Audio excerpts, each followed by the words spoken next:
Immediate thoughts. Not so immediate thoughts on the game. Yeah. First off, obviously, Trinity led for the entire game. So, Jamie just gets those kids to play so hard.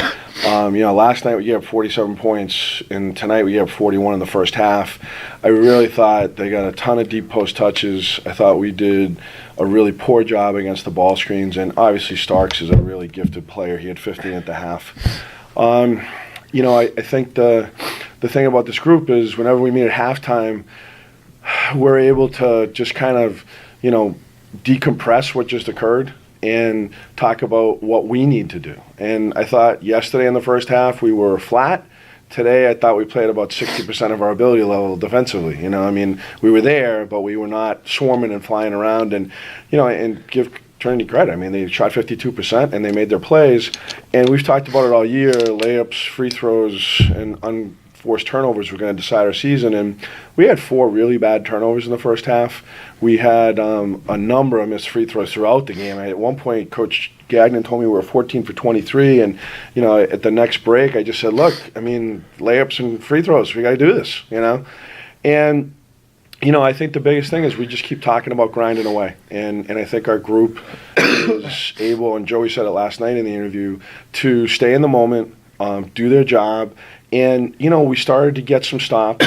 And a lot of it, I give a lot of credit to Bradley Jacks and to Charlie Rice.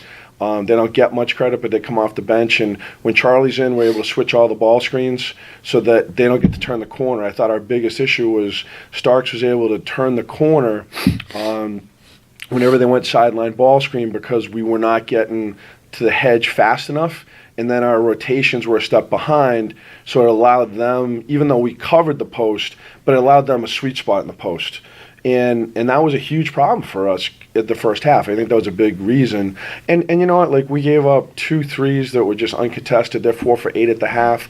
And to me, those were miscommunications. But it's like, hey, where's our focus? Where's our focus? And so, and it took us a while in the second half to regain the focus. I thought we were inconsistent and we were fighting. I don't think we were fighting each other, but we were fighting the score, And we keep saying you can't let that scoreboard dictate what's going on because, we got it to 4 with 12 minutes and then they'd pump it to 6 or 8 to their credit.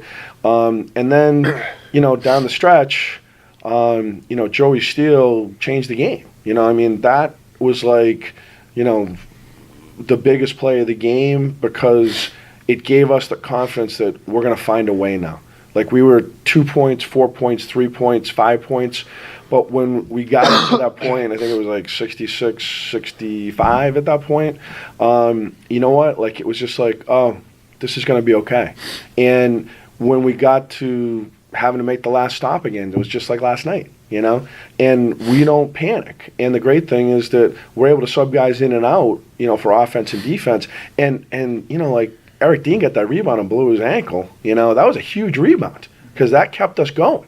And then the other piece of it was that beyond the rebound, we finally made our free throws. We shot a very poor, I didn't see the stat sheet, but, we did not shoot well, but we made enough, down the stretch. And, I think they had some inconsistency and they got a little tight, as far as making a couple plays down the stretch. I think, look, this game is just such about human nature, and the emotion, and can you channel it towards doing your job and staying in the moment. And, I think they were like us a little bit in the first half where they're looking around for Starks to make the play.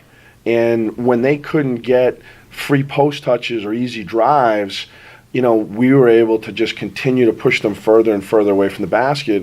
And if it wasn't for a couple of missed blockouts, we were right there, So, and then the overtime, look, it felt a lot like Skidmore, to be honest with you. We had an overtime game up at Skidmore, and, we just had so much energy and confidence, and we got the first baskets or the first points of the overtime, and then the funny thing is Matt Droney bangs that 3 in the corner. We're in practice a week ago, and Matt Droney hits a 3 for the scout team, and I go, Matt, please make one for us, finally, please. And tonight he does it, and it was just the best joke for everybody that kept us loose because Droney finally made one for Babson instead of the scout team. Well, and that shot brought the house down, and that was the one that gave you the lead for good. Yeah, and we played to win. We didn't play scared, and I think that that's one of the hardest things to do in basketball when you have such a big moment where you can move on to the Final Four. It's just beyond comprehension. I mean, we've talked about it, but the concept and the fact that we're going to get on a plane and go down to Salem, Virginia, like that's pretty good stuff, right? Pretty good stuff. So that's my late impressions. John, tell me about how it felt when Joel picked off that steal that the coach was talking about. Joe's very good at anticipating passes like that. I think Starks drove baseline, and then he tried to kick it out, and he just read the play right. And no one was going to catch him. I knew that. I just trailed it from behind. I don't think I even got over half court, but just to see him finish it with a nice flush, get the crowd going, and to put us only down one, we knew that 25 seconds left was going to turn into a long process. And to our credit, we made them use a timeout the very next possession, and then we're able to foul and down the 1 of 2, and then execute our stuff on offense to score and force overtime. Joey, John, talk about the progression of the second half. You guys are obviously 3 starters with 4 fouls. Foul shooting's not going your way. It doesn't seem to matter how much you guys are down by, how much time's left on the clock. What was taking place over the course of the second half overtime, conversations on the sidelines, timeouts, things like that. We've been down all year at half, and we kind of felt the same way. It seems like every game we go in our locker room, we're either down or not playing well. Something's not going our way. Something about this group of guys, we just stay with it. We know we're going to find a way. That's what the great teams do. And throughout the second half, we just kept grinding. We set 6, 7, 8 a while, their lead. Once we cut it down to like 2 and 4, we started getting a little more life in us. We were able to cut it down and make some plays in the last couple of minutes. But, just something about the group of guys, just unselfish, and, we just keep it level-headed, and we just know we're going to find a way, and that's what we did tonight. When we got guys in foul trouble the whole second half, and whether it was Eric Dean or Joey getting subbed out, when we'd have those huddles on the court, it was this next guy up. You're going to do the job that they did, and you're going to execute it so that we can get back in this game and win this game. And to their credit, they took the charge, and they finished.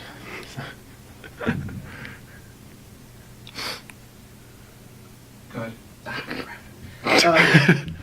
Good job, Deeds. I screwed up too. No, go ahead.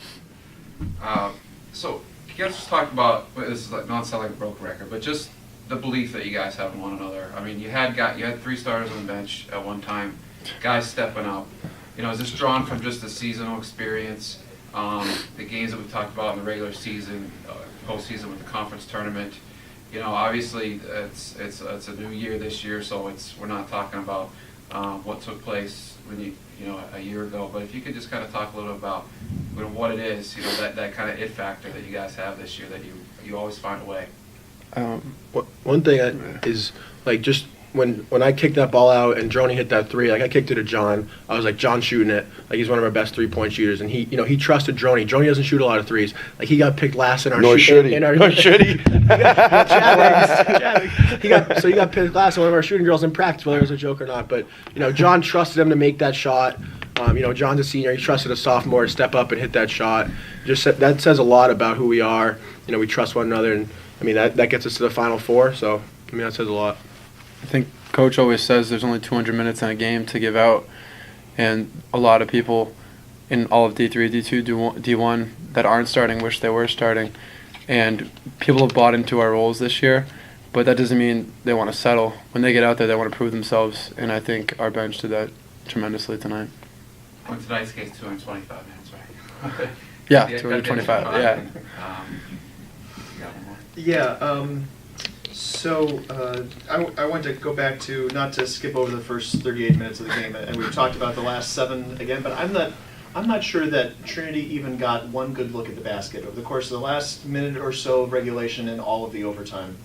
What is it that, in a game where, you're already, you've already lost some guys. You've got other guys playing with 4 fouls. What is it that summons up that kind of defensive mojo there at the end?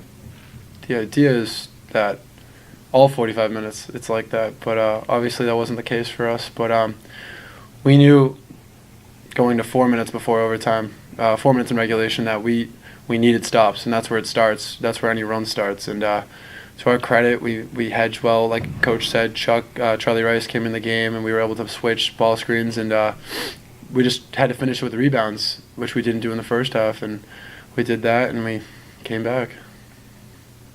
And how does it feel to be going to the Final Four? Feels great. Yeah. I think we all share that feeling. We had big goals at the beginning of the year, and I'd say this was one of them. And just ready to keep going. Surreal. Yeah, guys, 17 wins in a row, 29 games, 29 wins in the season. You're not playing tomorrow, so we can talk about enjoying it for at least a day, right, Coach? I'm going to Little Flippers at 9:30 tomorrow morning, so with the 2-year-olds. But, So you coming? You guys picture yourself at this point? Obviously we've never been here before, so if you guys could just kind of reflect on that a little bit. I know the game just ended, but just talk about, you said big goals, but here you are in 104 after 400 some programs started at the beginning of the year. Yeah, I don't think it's really hit us yet. As much as we fans storm the court and we're going crazy, I'm sure it'll hit me tomorrow at some point, and I'll realize that we're actually there. What you dream about. I don't know. It's crazy. For me, this is 26 years of Babson, 6 as an assistant and 20 as the head coach.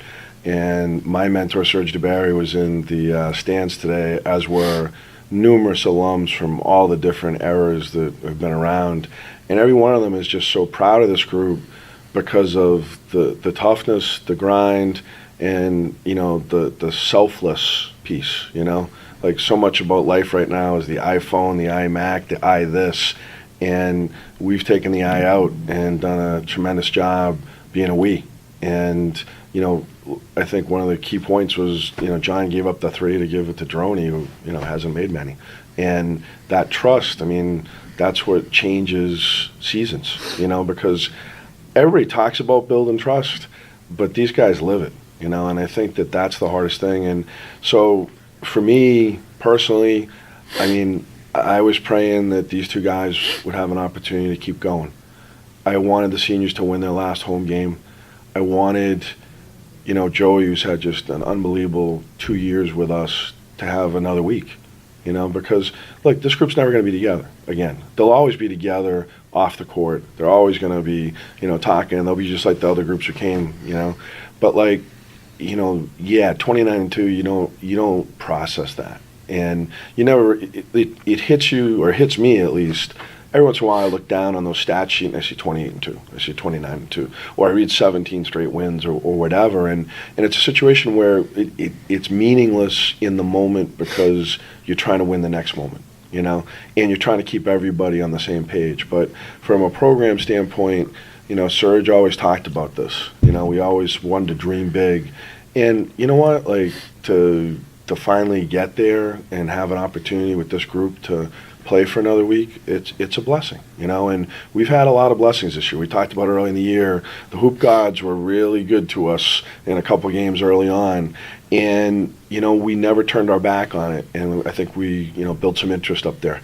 And today was another example where the trust and the interest and the team was just tremendous. And you know what, to be able to have a team that you can really call a team, a lot of people say it, but these guys live it, and you just can't put it into words, because it's a situation where, look, we've had a lot of good teams come through here and a lot of opportunities. The 91-92 team, was one of the best teams ever. They beat Harvard 100-80, at Harvard, okay?